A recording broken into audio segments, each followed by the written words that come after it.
Hey there, I'm Brittni Schroeder, and business and marketing are my jam. I'm here to walk you step by step through this crazy thing we call business. I'm a small town girl, chocolate eating, Diet Coke drinking mom, marketing guru, automation Jedi, and all around good time.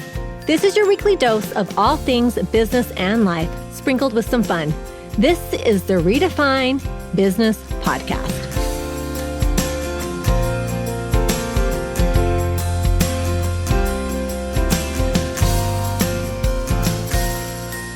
Welcome to another episode of Redefine Business Podcast. I am super excited for my guest today.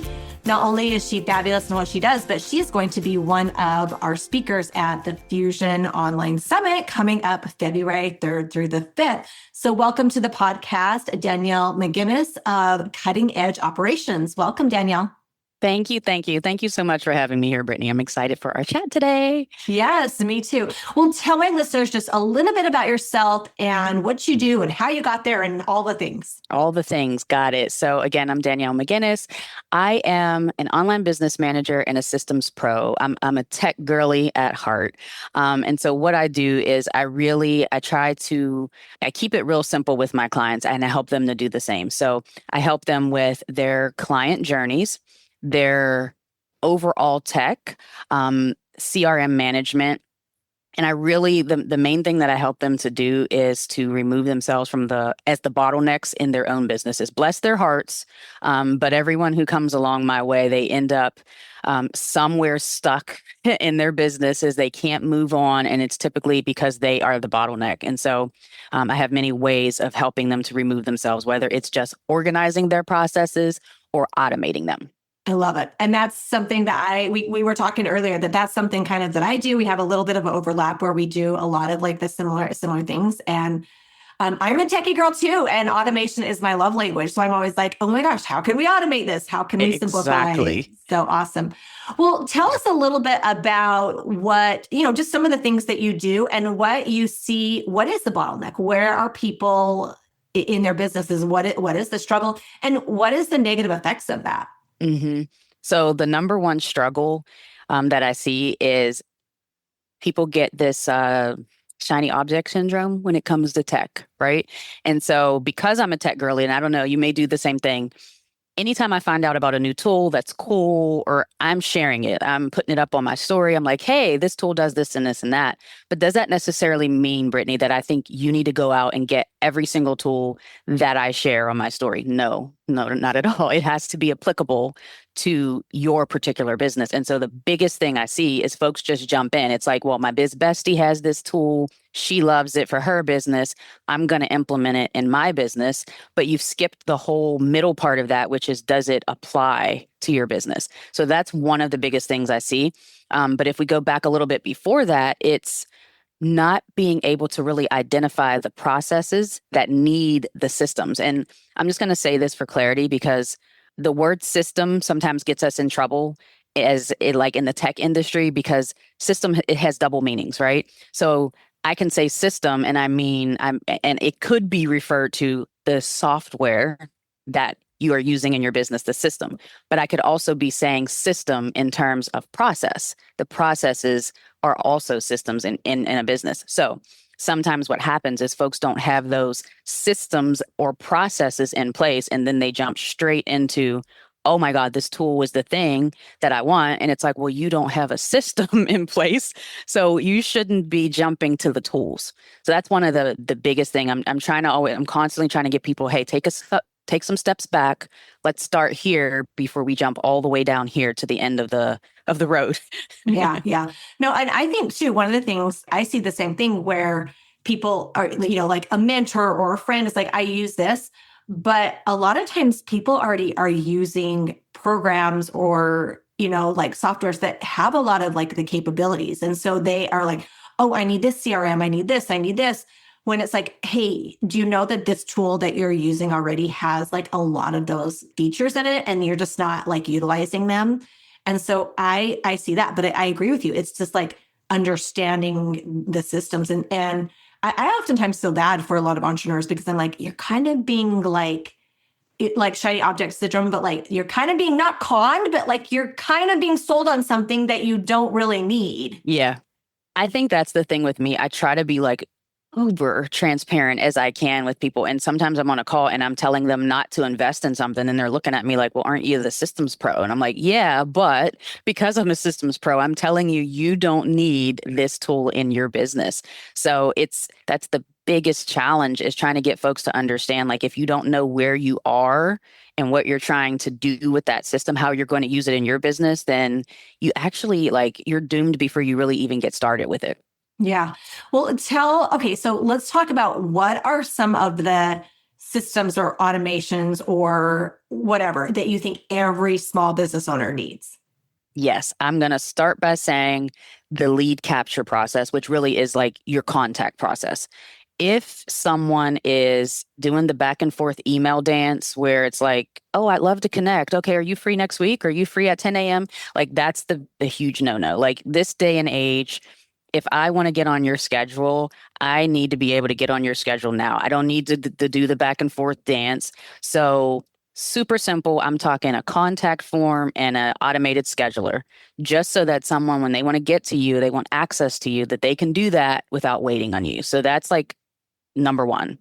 Number two is the onboarding process. So you and I chatted a little bit about this before we hopped on, but I always tell my clients, don't be a scammer. Don't be the person that, like, someone pays their deposit or takes their money and don't hear a thing from you. And in everyone's defense who doesn't have an automated onboarding, you are not trying to give off scammer, right? That's not the goal. But I think of, in terms of, anytime I buy something, like from an e-commerce platform, like whatever it is, if I don't get that email automatically that says, congratulations, Danielle, you're in, or you got it, I immediately am like, okay, let me check my spam, right? That's the first thing. And then after that, I'm like, okay, what's going on? I just paid my money. And so with onboarding, a lot of times I see that disconnect where they've accepted the money, they've got their payment processor set up, but then the onboarding piece, which usually involves like a contract, it involves next steps, which takes us then into service delivery. So once they've made it through the onboarding process, which is, like I said, proposal, contract, invoice, payment, all that, now we need to move into actually delivering the service. And that's another time where we don't want to not inform someone what's going on. We want them to know next steps. This is what to expect. I like to tell my clients, hey, I'm going to be working now in the background on X, Y, and Z. Now that you've completed your payment, this is what I'm doing. You won't hear from me. And I literally use that language in my service delivery process, because I don't want you to be alarmed if it's been, 48 hours and I haven't reached out to you. All is good. So service delivery is another thing to automate. And then from there, the follow-up, just touching base with people, following up with them throughout. Now, that depends on the length of your service, right? Sometimes it's a one and done. You might not need that. But if it's something that's a little bit longer, a week more, there should be some follow-ups and touch points throughout. So you can kind of sometimes merge the two together, but I like to keep them separate, just because it depends on how the service delivery is like phased out. They could be combined into one. And then lastly is the one that most people like really don't give attention to, and that is the offboarding process. I always say to, like, if you've done this amazing like knockout job and then you don't tie it up with a bow at the end because you don't offboard them, you don't tell them, hey, I really enjoyed working with you. Here's how we continue. So there's like that client retention piece that folks miss out on. And then there's the referral piece. That's huge. Like, hey, we had a great time working together. Your results were amazing. Do you have any friends that you can, talk about my services to? And so that's the part that I really see sometimes that folks they miss it. They skip it, unfortunately. But those are the main 5 that I recommend everybody have in their business, but starting with the lead capture. Yeah.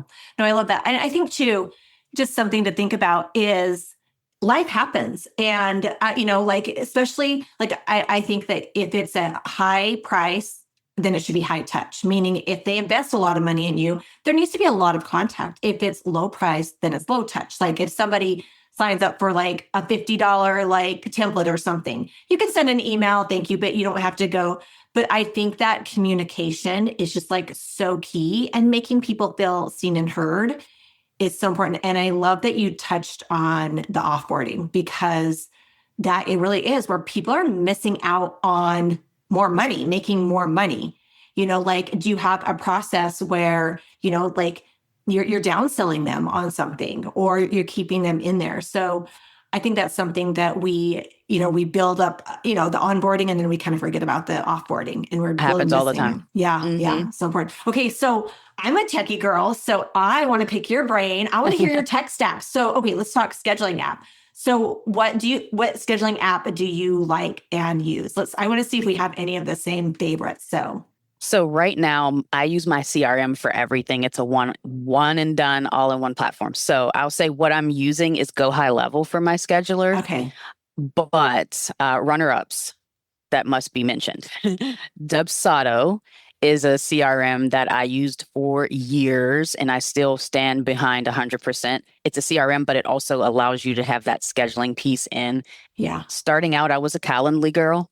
Yeah. Started out with Calendly. There's another free one on the horizon now called TidyCal that I've been, referring folks to. So it depends on your budget. I will say that. I've used Acuity before. That was one that before moving into like a CRM, like all in one, that a lot of my clients were using. I think you're using Acuity. I use Acuity. Yeah, yep, I use Acuity. That's a good one. Yeah. Okay, so does High Level, does it do email marketing? Does it do it all? Listen, I literally tell people it is taking over the world. It does websites, blogs, email marketing, memberships, courses, your full CRM build, pipelines. I mean, I can go on and on and on and on. It's a really robust platform. Yeah, that's awesome. Yeah. That's awesome. So I guess we don't, because you just have one and done, which is nice, because sometimes people, like I use Kajabi for my online courses, but I don't love their email marketing, and I don't love their website. It doesn't have the design features that WordPress or the SEO. And so it is really hard to find I'll have to check out High Level, because I'm not gonna like judge. I'm not gonna make any judgments on it. But it's hard sometimes to find that all in one that you like everything about it. So I'll have to check it out for sure. So far so good. I will say my website is built in WordPress. I haven't moved it into High Level yet, but they integrate beautifully with WordPress. So when I'm ready, I can just pull it in, which is nice, Yeah, that is nice. Well, awesome. Mm-hmm. All right, Danielle. Danielle's going to be speaking at the Fusion Summit on ManyChats, which is another great automation and system that is great with like communicating with people. So check her out. She also says you have a freebie that you have been working on. Tell my listeners about your freebie. Yeah. So at the beginning of our chat, we talked about automating those 5 phases of the client journey.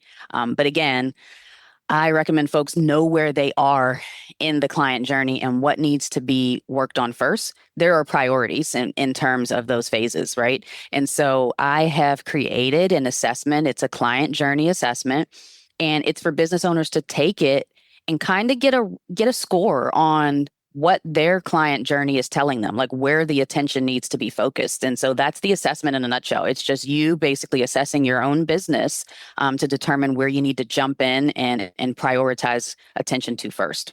Awesome. And we will put that in the show notes for sure. Okay, Danielle, I am excited to have you as a speaker. But before we wrap up this podcast, I asked my guests 2 questions.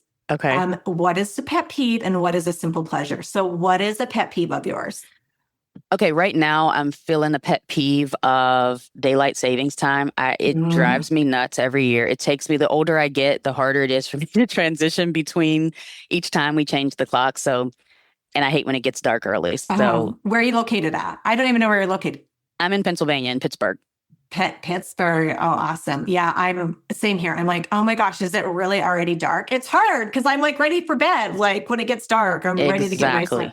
Okay, what is a simple pleasure?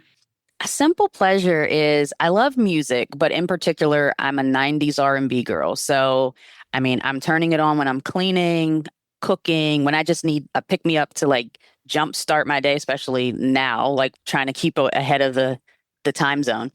I just turn on 90s R&B and that's my simple pleasure. It's my thing. I love it. Okay, this is funny because I have a couple of friends that I travel with and I like love TLC.